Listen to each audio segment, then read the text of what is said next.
नाज़रीन, अवामी न्यूज़ में ख़बरनि जो सिलसिलो जारी है। इन वक्त असीं तव्हांखे राणीपुर में ख़बर ॾींदा हलूं त हिकु हफ़्तो अॻु क़त्ल थियल गुलशेर जामरो जे क़त्ल में गिरफ़्तार मियां बख़्श शाहणी लाकब अंदर पुरसरार नमूने क़त्ल वारसनि पारां पुलिस ते ॻरी रिश्वत वठी थाणे अंदर हथ सां क़त्ल कराइण जो इल्ज़ाम पुलिस पारां लाकब अंदर कैदियुनि में झेड़े में धक लॻण सबबि फ़ौत थियण जी तस्दीक़ कई वई। हिन हवाले सां असां राब्तो कयो राणीपुर में अवामी न्यूज़ जे रिपोर्टर नदीम शेख सां। जी नदीम, हिन हवाले खां तव्हां वटि कहिड़ा तफ़सीलात आहिनि? नाज़रीन खे आगाही ॾिजो। जी बिल्कुल, मां खे ॿुधाईंदो रहां त हिकु हफ़्तो अॻु बाप अमन शाह गेट साम्हूं क़त्ल थियल ॻोठ गुल मोहम्मद जामड़ो जे रवासी गुलशेर जामड़ो जे क़त्ल केस में गिरफ़्तार थियल कामरेड मियां बख़्श शाहणी राणीपुर थाणे जे लाकब अंदरि मुबीना दौर क़त्ल थी वियो आहे। पुलिस मूजिबि लाकब अंदरि कैदियुनि में झेड़ो थी पियो, जंहिं सबबि कामरेड मियां बख़्श शाहणी ज़ख़्मी थी पियो, जंहिंखे ॻणती जोगी हालत में गंभीर अस्पताल मुंतक़िल कयो वियो, जिथे हू ज़ख़्मनि जा सूर न सहंदे फ़ौत थी वियो आहे। जॾहिं त कामरेड मियां बख़्श शाहणी जे भाउ साईं बख़्श शाहणी जो चवणु आहे त राणीपुर पुलिस ॻरी रिश्वत वठी थाणे अंदरि हथ सां मुंहिंजे भाउ खे क़त्ल करायो। जॾहिं त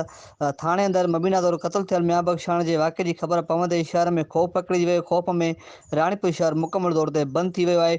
मां खे इहो ॿुधाईंदो वाक़े खां पोइ एसएसपी खैरपुर राणीपुर थाणे जे S H O Akbar Alamani ऐं वॾे मुंशी खे मुअतल करे छॾियो आहे। जी मज़ीद खबरों और तफसीलात के लिए विजिट करें हमारी वेबसाइट www.awamiNewsHD.com।